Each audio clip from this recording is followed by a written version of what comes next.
Good morning बच्चों। जैसा कि आज मैंने आपको ऑनलाइन क्लास में आदमी और चूहा पढ़ाया था पार्ट 8, आज हम लोग फिर से उसको वीडियो बना के भेज रही हूँ और उसमें जो कुछ वर्ड्स हैं, इमला के शब्द हैं, उसको आप याद करेंगे और लिखेंगे। आदमी और चूहा पार्ट 8। इसमें एक आदमी और चूहे की कवि के बारे में बताया गया है। बहुत पहले की बात है, एक तालाब में धान के कुछ पौधे उगे थे। उन पौधों पर धान की बालियां लगी थीं। एक आदमी की नज़र उन बालियों पर पड़ी। क्या है? एक तालाब में किसकी बाली लगी थी? धान के पौधे। धान जिसको मैंने बताया था चावल को कहते हैं, उसके पौधे लगे थे और उन पौधों पर धान की बालियां लगी हुई थी। एक आदमी की नज़र उन बालियों पर पड़ी। वो सोचने लगा कि इन बालियों के पास कैसे पहुंचा जाए। अब वो आदमी, क्योंकि वो उस आदमी को तैरना नहीं आता था और वो बालियां कहाँ लगी थी? तालाब के पास, तालाब के बीच में। इसलिए वो सोच में पड़ गया। तभी उसे एक चूहा दिखाई पड़ा। आदमी ने चूहे को पास बुलाया और उससे कहा, भाई चूहे, तुम धान की बालियां हमारे लिए ला दो। उस चूहा सोच में पड़ गया कि ये मुझसे क्यों बोल रहा है।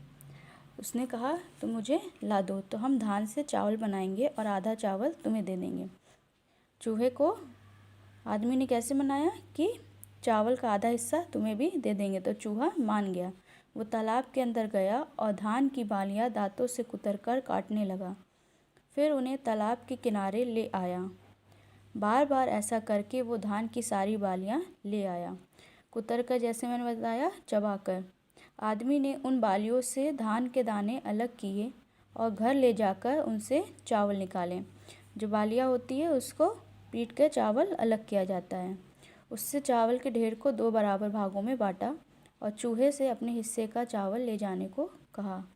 चूहे ने कहा, मेरा बिल बहुत छोटा है, चावल के इतने दाने वहाँ कैसे रखूँगा? मैं तुम्हारे घर पर ही आकर इन दानों को खा लिया करूँगा। उस दिन के बाद से ही चूहा आदमी के घर आता है और अनाज के कुछ दाने कुतर कुतर कर खाता है। वो क्या किया? उसके घर पे ही उसने उसके हिस्से का चावल अपने घर में रख दिया और जब वो उसको भूख लगती वो उसके घर में आता और चावल को कुतर कुतर कर खाता और उससे अपना पेट भरता है। तो बच्चों, आपको इसमें जितने भी मैंने रेखांकित किए शब्द हैं उसको अपनी कॉपी में नोट करना है वीडियो की सहायता से और उसको याद करके लिखना है रजिस्टर में, ताकि जब मैं डिक्टेशन लूँ तो आपको ये वर्ड्स लर्न रहें। और इसमें एक्सरसाइज आपको ये उचित शब्द चुनकर खाली स्थान भरिए, ये भी अपनी कॉपी में करना है। इसको ये मैम ने फिल कर दिया है, इसको भी आप करेंगे। और जो इमला के शब्द हैं मैं इसको बोल दे रही हूँ ताकि आप उसको अपनी कॉपी में नोट करेंगे।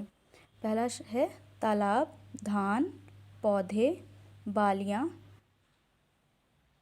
तैरना, सोच, चावल, कुतरकर,